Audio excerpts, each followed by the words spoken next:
Hello friends, আমরা আমাদের 3 number ভিডিওতে আসছি। 3 নাম্বার ভিডিওতে দেখো এখানে আমরা এক্সক্লামেটরি সেন্টেন্সটাকে কি বলে দুই জায়গায় ভাগ করছি। যে একটা হচ্ছে এক্সক্লামেশন ওয়ার্ড দিয়ে শুরু হবে আর একটা হচ্ছে হট হাউ দিয়ে শুরু হচ্ছে। এখন এক্সক্লামেশন ওয়ার্ডের সেন্টেন্সটা আমরা কিভাবে করি? অ্যালাস বা দুঃখ দিয়ে, দুঃখ থাকলে আমরা মানে দুঃখ বোঝাচ্ছে সেন্টেন্স দ্বারা, এবং নতুবা অ্যালাস রয়েছে সেন্টেন্সে, সেক্ষেত্রে আমরা সাইডের পরিবর্তন করে কি লিখবো? Exclaimed with sorrow. হুরে বা আনন্দ জাতীয় ওয়ার্ড থাকলে সেন্টেন্স থাকলে আমরা লিখবো এক্সক্লাইমড উইথ জয়। ফাই বা লজ্জা জাতীয় থাকলে শেম। ওয়াও বা অবাক করা কোনো কিছু দেখলে সেটা হবে ওয়ান্ডার। এটা হচ্ছে আমাদের স্টেটের চেঞ্জ, ঠিক আছে? আচ্ছা বন্ধুরা, দেখো আমরা যদি হট বা হাউ এর পরিবর্তনটা দেখি, সেটা হচ্ছে হট বা হাউ যদি সেন্টেন্সে থাকে আমরা আগের রোলগুলো সব ফলো করব, সেটা একটা জায়গায় আমাদের চেঞ্জ হবে। সেটা হচ্ছে আমরা ওই সেইট কিন্তু যা ছিল ওইটাই থেকে যাবে, সেইট যা ছিল ওইটাই থেকে যাবে, বাট আমাদের পরিবর্তন হবে রিপোর্টিং স্পিচের ভিতরে। সেক্ষেত্রে আমরা সাবজেক্ট লিখব, ভার্ব লিখব, এ বা এন। এ বা এন কখন হবে জানো? যখন হাউ থাকবে। হাউ বা হট থাকলে এ বাই এন আসে, তা না হলে আসে না। সরি, হাউ থাকলে আসে না, হট থাকলে আসে। হট থাকবে যখন সে সময় আসবে শুধুমাত্র, হটের ক্ষেত্রে আসবে, হাউ এর ক্ষেত্রে আসে না। এবং সেটা আমাদের ডিরেক্ট স্পিচে দাও থাকবে কিন্তু এখানে, ঠিক আছে? আচ্ছা, ভেরি এটা কিন্তু পরিবর্তন না, এর জায়গায় থাকে, মানে এ যে সেন্টেন্সে থাকে সেই সেন্টেন্সে এ বাই এন থাকে। আচ্ছা, এখানে ভেরি বা গ্রেট থাকে একটা, এ বাই এন এর পরে ভেরি বা গ্রেট থাকবে, তারপরে বাকি অংশ যা আছে তা থেকে যাবে। এখন আমাদের কথা হচ্ছে এই ভেরি আর গ্রেট নিয়ে। ভেরি আর গ্রেট কে কখন থাকবে? ভেরি হলো যখন এই ভেরি বা গ্রেটের এই জায়গার পরের জায়গাতে একটা অ্যাডজেক্টিভ থাকবে, তখন আমরা এখানে ভেরিটা ইউজ করব। আর যখন এখানে একটা নাউন থাকবে তখন আমরা এখানে গ্রেটকে ইউজ করব, ঠিক আছে? এইটাই গেল। আচ্ছা, এটা কিন্তু আমাদের এখানেই এক্সক্লামেটরি এর সব রুলস শেষ, সব রুলস শেষ। আর বাকি আমরা যদি কোনো উদাহরণের কথা বলি, সেটা আমরা প্র্যাকটিস করব যখন, সেখানে আমাদের বাকি প্রবলেমগুলো সব উঠে আসবে। আচ্ছা, এবার দেখো আমরা কিছু স্পেশাল সেন্টেন্স পরিবর্তন করব, কিছু স্পেশাল সেন্টেন্স পরিবর্তন করব, চলো।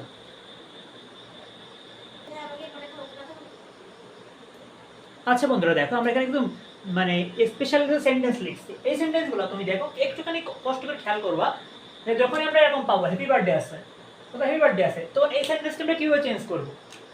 শি উইশড মি এ, এখানে এই এটা দিতেই হবে, ঠিক আছে? এটা দিতে হবে, ইনকারেক্ট করার পরিবর্তে এ দিতে হবে। She wished me a happy birthday, ঠিক আছে? আমাদের টিচাররা আমাদের পরীক্ষা এগুলো দিয়ে আমাদেরকে একটু ভুল যেন আমরা করি, এগুলো আমাদের মনে থাকে না, এই ভুল করার জন্য এগুলো দিয়ে দেয়। তো সেই ভুলটার জন্য আমরা না করি, সেজন্য খেয়াল রাখতে হবে। তো আমরা এমন সেন্টেন্স পাইলেই, আমরা হ্যাপি বার্থডে পাইলে আমরা কি করবো? সেখানে এ ইউজ করবো। এরপরে the man said goodbye my friends. এখানে তুমি একটা জিনিস খেয়াল করো, এখানে কিন্তু আমাদের অবজেক্ট ছিল না, অবজেক্ট ছিল না, বাট এখানে আমাদের এই যে মাই ফ্রেন্ডস দ্বারা কি বোঝাচ্ছে বলো তো? যে দ্য ম্যানটা যে মাই ফ্রেন্ড তার ফ্রেন্ডদেরকে বলতেছে, সেটা কিন্তু বোঝা যাচ্ছে, বোঝা যাচ্ছে না? তাহলে আমরা এখানে এই অবজেক্টটারে আমরা তাহলে বানিয়ে নেব এখানে। ওইখানে যে আমাদের যেটা আছে ওইটাকে আমরা এখানে অবজেক্ট হিসেবে ধরে নিব। নিলে কি হবে দেখো তো? দ্য ম্যান বেড, এই যে আমাদের কোথায় ছিল গুড বাই, এই যে বিদায় আসছে, বিদায় আসতে আমরা কি বলছি? বেড লিখতে হবে। The man bade to his friends, এখানে মাইটারে আমরা সামনে নিয়ে আসবো দ্য ম্যান, এবং দ্য ম্যানের পজিটিভ কেস করবো আমরা, করে এখানে হিজ হবে। তাহলে কি হবে? The man bade to his friends goodbye, good বাইটা গুড বাই হিসেবে বসে যাবে, ঠিক আছে? এরপরে হেল্প, হেল্প, এই দেখো একটা যে ডবল আসছে, ভার্বটা আমরা ডবল ইউজ করা হয়েছে, help help said the lady. এখানে কি বোঝাচ্ছে? যদি এরকম থাকে দুইটা, একটা ভার্ব দুইবার থাকে বা কোনো কিছু এরকম দুইবার থেকে দুইবার আমাদের কি হয়? এক্সপ্লেনেশন থাকে, সেক্ষেত্রে আমরা কি করব? দ্য লেডি শাউটেড লিখবো। এখানে আমরা সেডের পরিবর্তে কি লিখবো? শাউটেড। শাউটেড লেখার পরে ফর লিখে এ যে ওয়ার্ডটা বা দুইবার ইউজ করছে সেই ওয়ার্ডটা এখানে লিখে দেবো জাস্ট, ঠিক আছে? এটা হচ্ছে একটা নিয়ম। তারপর একটা নিয়ম হচ্ছে তোমরা কিন্তু এভাবে লিখে রাখবে, এবং প্রয়োজনে এখানে নোট দিয়ে এখানে নোট লিখবা, নোট লিখে রাখবো আমার কথাগুলো আমি যেগুলো বলতেছি। যে সেট থাকলে শর্ট লিখবো, এবং যেটা আমাদের ডবল ইউজ হচ্ছে সেটাকে আমরা একবার লিখবো। এখানে কি বলছি? অবশ্যই যদি এরকম পরে কমা দিয়ে পিছনে লেখা থাকে, সেটাকে আমরা অবজেক্ট হিসেবে বসিয়ে নেব, নিয়ে যেটা থাকবে সেটাকে হুবহু বসিয়ে দেবো, ওকে? আর কোনো দ্যাট ট্যাট কোনো কিছু ইউজ করবো না, ঠিক আছে? দ্যাট ট্যাট কোনো কিছু ইউজ করবো না। আর যখন হেভি ওয়ার্ডে আছে সেই হেভি ওয়ার্ডের সময় আমরা কি করি? এ লিখবো, ঠিক আছে? এ লিখবো। আর অপটেটিভের ক্ষেত্রে হ্যাপি বার্থডে যে রুলটা বলছিলাম ওটা হচ্ছে আদিমকালের নিয়ম, ওইটারে ভুলে যাও, এটা ইউজ করবা, ঠিক আছে। আর he said to me thank you, এই যে যদি থাকে থ্যাংক ইউ, যদি থাকে কোথাও থ্যাংক ইউ যদি থাকে তাহলে হি থ্যাঙ্কস মি। আর যদি এখানে ওয়েলকাম থাকতো এটা দিতে হতো ওয়েলকাম, মানে এখানে ওয়েলকাম আছে, ওয়েলকাম যদি থাকে তাহলে এটা কি হবে ওয়েলকামড, ওয়েলকাম লিখতে হবে।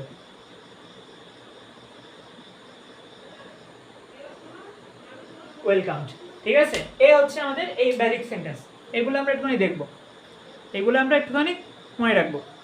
আচ্ছা, এবার এই সাইডে দেখো কিছু লেখা আছে, এইগুলো কি দেখা যায়? দেখা তো মনে হয় যায়। স্যার ম্যাডামটা হয়তো দেখা যাচ্ছে না, আমি এটা মুছে দিচ্ছি, মুছে আবার লিখতেছি স্যার বা ম্যাডাম।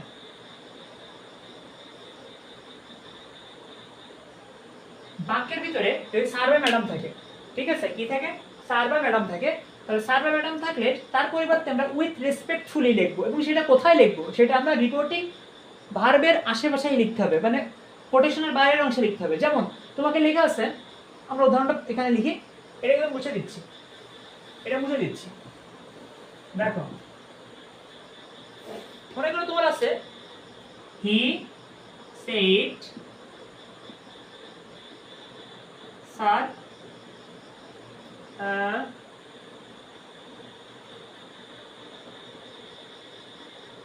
কি লেখা আছে স্যার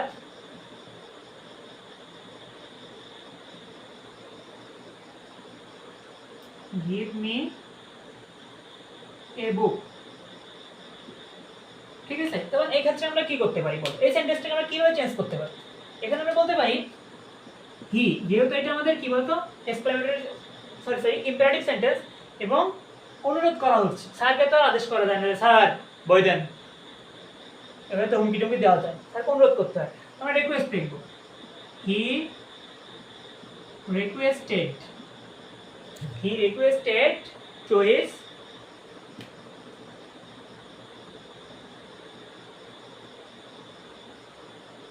এই রেসপেক্টফুলি আগে হয়, রেসপেক্ট আগে না, আগে আমরা রেসপেক্টফুলি লিখবো স্যারের পরিবর্তে, এই যে স্যার আছে স্যারের পরিবর্তে আমরা এখানে রেসপেক্টফুলি লিখবো, he respectfully, ঠিক আছে। এই যে রেসপেক্টফুলি লেখা আছে না, হি রেসপেক্টফুলি কি রিকোয়েস্টেড, তারপরে আমাদের যে নিয়ম আছে সেই নিয়মে আমরা করে দেবো, ঠিক আছে। তাহলে আমরা রেসপেক্টফুলিটা কোথায় ইউজ করব বুঝতে পারতেছো তো, স্যার ম্যাডাম থাকলে আমরা রেসপেক্টফুলিটা এখানে নিয়ে আসবো জাস্ট, ওকে। এরপরে দেখো যদি আমাদের ইয়েস নো কোথাও থাকে, ইয়েস থাকলে রিপ্লাইড ইন দ্য অ্যাফার্মেটিভ, সেটাও আমাদের প্রথম অংশ থাকবে যে হি রিপ্লাইড, মানে এরকম মনে করো কোথাও নো আছে তোমরা কি লিখবো, he replied in the negative and he replied in negative that, বা he said with negative that, এই ধরনের কোনো কিছু আসবে, ঠিক আছে। তাহলে ইয়েস থাকলে রিপ্লাইড ইন দ্য নেগেটিভ, আর নো থাকলে রিপ্লাইড ইন দ্য অ্যাফার্মেটিভ, কি বললাম, ইয়েস থাকলে রিপ্লাইড ইন দ্য অ্যাফার্মেটিভ, আর নো থাকলে replied in the negative, okay. আর যদি কোথাও বাই আল্লাহ থাকে, বাই আল্লাহ থাকলে সোয়ারিং বাই আল্লাহ, কোথাও থাকলে সেটা সোয়ারিং বাই আল্লাহ লিখে দেবো, ওকে। এখন দেখো এইগুলো আমরা সব মুছে দিই, এবার আমরা একটু প্যাসেজ নারেশন সম্পর্কে কিছু কথা বলি। যখন আমরা প্যাসেজ নারেশনের সম্মুখীন হবো তখন আমাদের কোন কোন বিষয়গুলো খেয়াল রাখতে হবে, দেখো আমাদের অনেককে প্রথমত আমাদের স্পিকার, প্রথমে আমাদের স্পিকার আর লিসেনার নিশ্চিত করতে হবে, পারে লিসেনার, এই দুইজনকে আগে আমাদের কি করতে হবে, শিওর হতে হবে যে এখানে কে আছে, স্পিকার আর কে, মানে কে কথাটা বলতেছে আর কে শুনতেছে, এই দুইটাই আমাদের আগে নির্দিষ্ট করতে হবে। এখন আমাদের অনেক ক্ষেত্রে দেখবা স্পিকার লিসেনার খুঁজে পাওয়া যায় না, সেক্ষেত্রে আমরা পুরো প্যাসেজটা পড়ে আমরা পিছনে আছে কোথাও কে কোথাও বলতেছে ওটা আমরা বুঝে নিতে হবে, সেক্ষেত্রে আমাদের ওয়ার্ড মিনিং করা ভালোভাবে শিখতে হবে। আচ্ছা, স্পিকার লিসেনার সেখানে ধরে নেব, তারপরে আমরা দেখো আমাদের রিপোর্টিং ভার্বটা, ঠিক আছে, ওইটা তোমার যেখানেই থাকুক না, রিপোর্টেড ভার্ব যে সেটা তোমার পিছনে থাকুক সামনে থাকুক মোটেও না থাকুক, ওই যে আমাদের কোটেশনের বাইরে যে অংশটুকু রিপোর্টেড ভার্ব সহ ওই অংশটা আমাদের অবশ্যই ইনডিরেক্ট করার সময় সামনে নিয়ে তারপরে লিখতে হবে, পিছনে থাকুক মাঝে থাকুক এখানে থাকুক অন্য যেখানে থাকুক না কেন আমরা সামনে নিয়ে এসে তারপরে লিখবো। আচ্ছা, তারপরে তোমার যদি আমাদের লিসেনার বা স্পিকার না থাকে সেক্ষেত্রে আমরা কিভাবে তৈরি করবো, মনে করো টোটাল প্যাসেজে লিসেনার বা স্পিকার নাই, সেক্ষেত্রে আমরা এভাবে লিখে দেবো দ্য স্পিকার মনে করো সেইড টু দ্য লিসেনার। তখন আমরা স্পিকার এবং লিসেনার এভাবে লিখে দেবো যখন আমরা কোথাও খুঁজে পাবো না প্যাসেজের কোথাও, ঠিক আছে সেক্ষেত্রে। আচ্ছা, এবার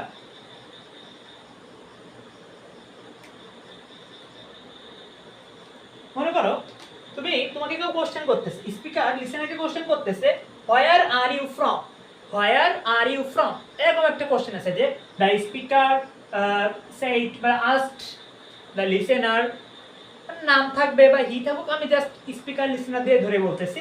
এবং তারপরে কি আছে, তারপরে বলতেছে হোয়ার আর ইউ ফ্রম কোটেশনের ভিতরে, ওটা তো আমরা ইন্টারোগেটিভের নিয়মে চেঞ্জ করব।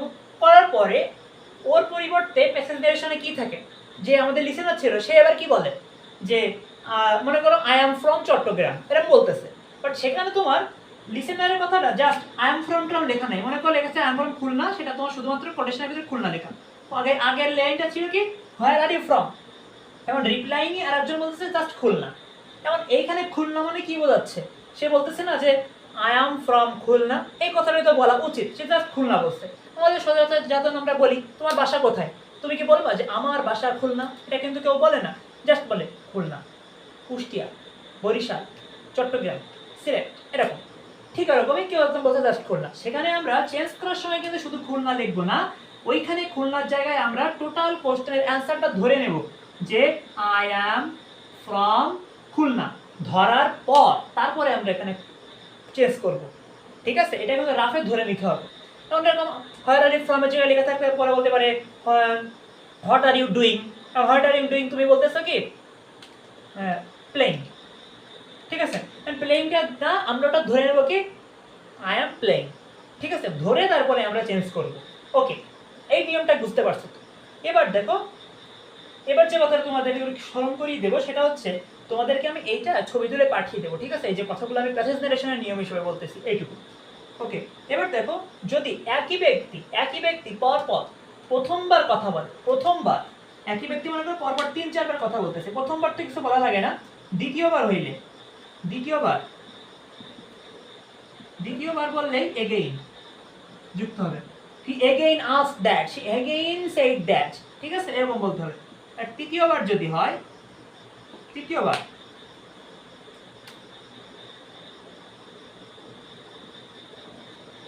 যদি হয় সেখানে হবে অলসো।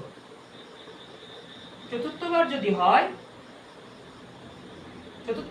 তাহলে further, F U R T H E R, further. চতুর্থবার সচরাচর হয় না, তৃতীয়বার পর্যন্ত থেকে যায়। ওকে, এবার একটি কোটেশনের ভিতরে এগুলো বুঝে দিই, এটা কিন্তু লিখে নিই এই কথাটা, একই কোটেশন, সেম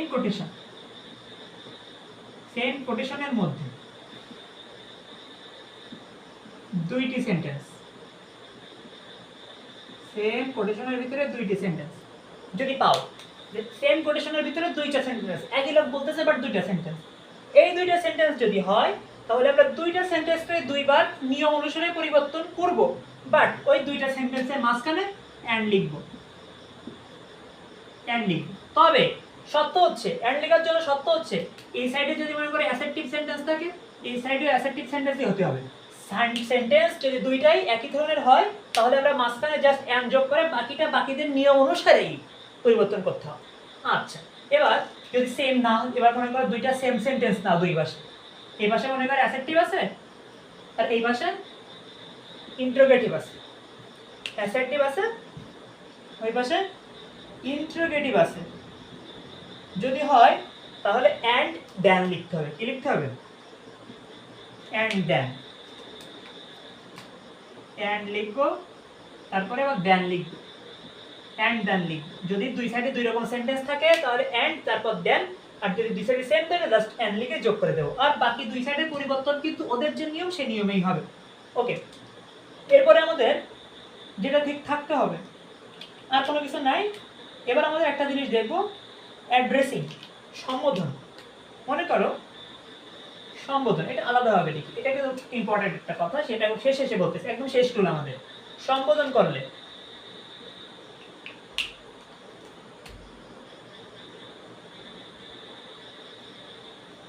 সম্বোধন, সম্বোধন যদি করে, মনে করো তোমার সেন্টেন্সের ভিতরে বলতেছে জনি মাই ফ্রেন্ডস, ঠিক আছে, আমরা একটা বোর্ডের উদাহরণ দিই, ঠিক আছে, এটা বোর্ড কোশ্চেন উদাহরণ তোমাদেরকে বলি, তাহলে তোমাদের বেশি সুবিধা হবে। এই দেখো একটা বোর্ড কোশ্চেন ছিল, সেটা হচ্ছে জিম ডার্লিং ক্রাইড, এটা কি ছিল, অ্যাড্রেসিং এটা দেখো, আমি একটা উদাহরণ লিখি, দেখলে তোমাদের ইজি হবে। এখানে দেখো বলতেছে জিম ডার্লিং ক্রাইড ডিলা, ডিলা কেঁদে কেঁদে জিমকে ডার্লিং বলে ডাকতেছে, ঠিক আছে। তো দেখো এখানে আমরা কি করব, যখন এরকম দেখবো কাউকে কোনো একটা নামে ডাকতেছে, যেমন ডার্লিং নামে ডাকতেছে কাকে, জিমকে, তো সেই ক্ষেত্রে আমরা কি লিখবো, প্রথমে আগে অ্যাড্রেসিংটা নিয়ে আসবো, এটা যোগ করতে হবে, অ্যাড্রেসিং লিখে তারপরে যাকে ডাকতেছে, যে ব্যক্তিকে ডাকতেছে তাকে এখানে লিখবো, প্রথমে অ্যাড্রেসিং, তারপরে কি যাকে ডাকতেছে, তার নামটা, ঠিক আছে। এরপরে অ্যাজ, এটা আমাদের নিয়ম অনুসারে লিখতে হবে, প্রথমে অ্যাড্রেসিং, তারপরে অ্যাজ, মাঝখানে কি থাকবে, যাকে ডাকতেছে তার নামটা সেখানে। এরপরে যে নামে ডাকতেছে, যে নামে, কি নামে ডাকছে, ডার্লিং নামে, যে নামে ডাকছে সেই নামটা আমরা এখানে ইনপুট দিব, এবং অ্যাট লাস্ট যে ডাকছে, এটা ডিলা, ডিলা ডাকছে না, কি লিখবো, যে ডাকছে। ক্লিয়ার? কি করতেছি বলতো, জাস্ট প্রথমে অ্যাড্রেসিং নিয়ে আসবো, নিয়ে এসে যে যাকে ডাকতেছে, জিমকে ডাকতেছে, জিমকে লিখলাম, কি নামে ডাকতেছে, ডার্লিং নামে, সেটা লিখবো, তবে তার আগে মাঝখানে একটা অ্যাজ লিখতে হবে, অ্যাজ লিখে লিখবো যে নামে ডাকছে সেই নামটা, এবং শেষে যে ডাকছে তার নামটা, ঠিক আছে। এইভাবে আমরা অ্যাড্রেসিং এর নিয়মটা অ্যাপ্লাই করব, ঠিক আছে বন্ধুরা, এটা হলো আমাদের সম্বোধনের নিয়ম।